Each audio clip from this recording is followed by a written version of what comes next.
അങ്ങനെ നമ്മൾ power team next ലെവലിലേക്ക്, അതായത് പവർ ടീം ആവാനുള്ള മത്സരങ്ങൾ തുടങ്ങി. ഈ റൂമുകൾ തമ്മിലുള്ള മത്സരങ്ങൾ തുടങ്ങി. അതിനിടയ്ക്ക് എല്ലാവർക്കും ഒരു അവാർഡ് കൊടുത്തില്ലേ?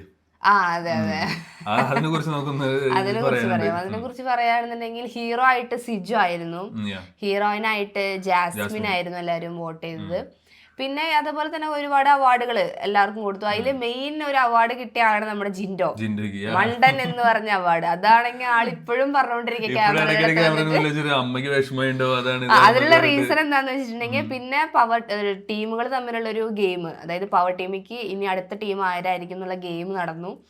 ഫസ്റ്റ് ഒരു ഗെയിമിൽ സെയിം പവർ ടീം തന്നെയായിരുന്നു അത് അവരുടെ ഗെയിം ജയിച്ചത്. സെക്കൻഡ് ഒരു ഗെയിമിങ്ങിന്റെ സെക്ഷനിൽ ടണൽ ടീം, അതായത് ജിൻഡോ പിന്നെ നിഷാന പവർ ടീമിൽ ഇറങ്ങിയതിന് ശേഷം നിഷാനയും റസ്മിനും, ഇവർ 3 പേരുള്ള ടണൽ ടീം ഈ പവർ ടീം ആവാനുള്ള മത്സരത്തിൽ ജയിച്ചു.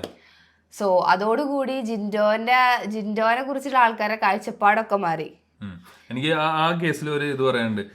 പവർ ടീം ആ ജയിക്കുന്ന ഗെയിം കൊടുത്തില്ലേ, മറ്റേ വെയിറ്റ് ലിഫ്റ്റിംഗ് ഗെയിം അല്ലായിരുന്നു. അപ്പൊ എനിക്ക് അങ്ങനത്തെ ഗെയിമൊക്കെ കൊടുക്കുമ്പോഴാണ് ഇത് ബിഗ് ബോസ് എന്തോ കളിക്കണ പോലെ എനിക്കൊരു ഫീൽ അടിച്ചു. കാരണം ജിൻഡോ ആണ് അതില് മസ്മാൻ ആയിട്ടുള്ളത്, അതെ ഒബിയസ്ലി ഫിസിക് അവനുള്ളത്. പിന്നെ Rashmin obviously physical trainer, power team full പെണ്ണുങ്ങളാണ്. പിന്നെ ജബ്രി മാത്രമാണ് അതിന്റെ അതിലുള്ളൂ.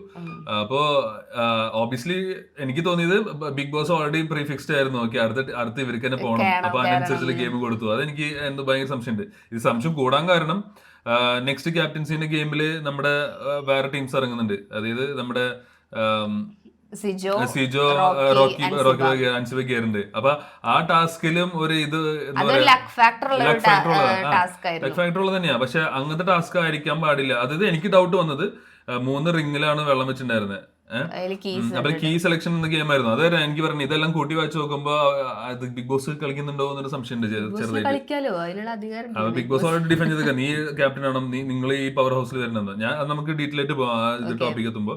നമുക്ക് വരുമ്പോഴേ എനിക്ക് അറിയാൻ പറ്റും, ചിലപ്പോ അങ്ങനത്തെ ടാസ്കുകൾ കാണുമ്പോൾ നമുക്ക് അറിയാൻ പറ്റും. സോ അങ്ങനെ നമ്മുടെ ടണൽ ടീം പവർ ടീം ആയിട്ട് ചേഞ്ച് ആയി. ഇങ്ങനെ അവരിപ്പോ അധികാരത്തിൽ ഏറ്റു പവർ ടീമായിട്ട്. സോ പക്ഷെ നിഷാന ഈ ലാസ്റ്റ് എവിക്ഷനിൽ നിഷാനയും സുരേഷും എവിക്റ്റഡ് ആയി പോയി. സോ സുരേഷ് ഡൂഡന് പറഞ്ഞു ഇവരടുത്ത് എനിക്ക് ഫിസിക്കലായിട്ട് വയ്യാന്ന് തലേദിവസം പറഞ്ഞു. അതായത് എല്ലാരും ആ ഫ്ലാഗ് കൊടുത്തിട്ടുള്ള ഗെയിം ആയിരുന്നില്ലേ, എല്ലാരും പോയിട്ട് കൊടുത്തു. അപ്പൊ അതിനിടയ്ക്ക് ജാസ്മിൻ കളിക്കാൻ നോക്കിയില്ലേ.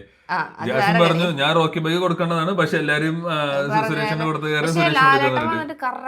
മറുപടി കൊടുക്കേണ്ടത് മനസ്സിലാവണില്ല എന്ന് മാത്രം ഒരു വിഷമമുള്ളൂ. പക്ഷെ അവിടെ സാധാരണ കഴിഞ്ഞ ഇതിലൊക്കെ വെച്ചിട്ടുണ്ടെങ്കിൽ ലാലേട്ടനോട് ഡയലോഗ് പറയുമ്പോ അവിടെ ഉള്ള ഓഡിയൻസ് ക്ലാപ്പ് ചെയ്യുമ്പോ അവർക്ക് കത്തും, ഓ അവര് കൈയടിക്കുന്ന സൗണ്ട് കേട്ടു, സോ അവർക്ക് സപ്പോർട്ടിങ് കിട്ടാണെന്നൊക്കെ മനസ്സിലാവും. ഇതൊന്നും മനസ്സിലാവാത്തൊരു ജബ്രി ടീം.